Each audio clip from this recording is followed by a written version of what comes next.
So yes, of course, first of all, to say that we are, of course, aware of the concerns that are evolving around TikTok that are related to the use of this app.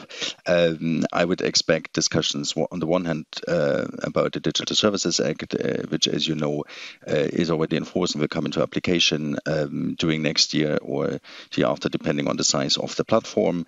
And of course, you have rules in the DSA that not only pertain to very large online platforms, but all online platforms. So this, in any case, will also apply to TikTok.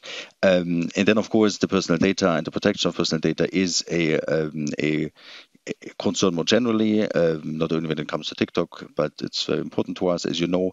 And of course, the GDPR applies to all companies that are active in the single market.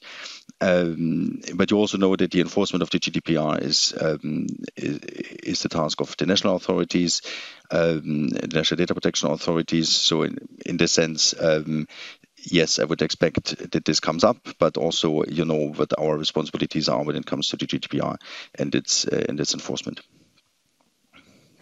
Thank you, Johannes. Yes, look, Lawrence, to be fully honest, it's also not necessarily my beat. It's under justice.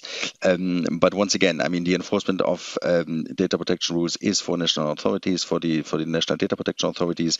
There have been cases in Ireland relating to TikTok. I can refer them to you. Maybe better if I send this to you in writing.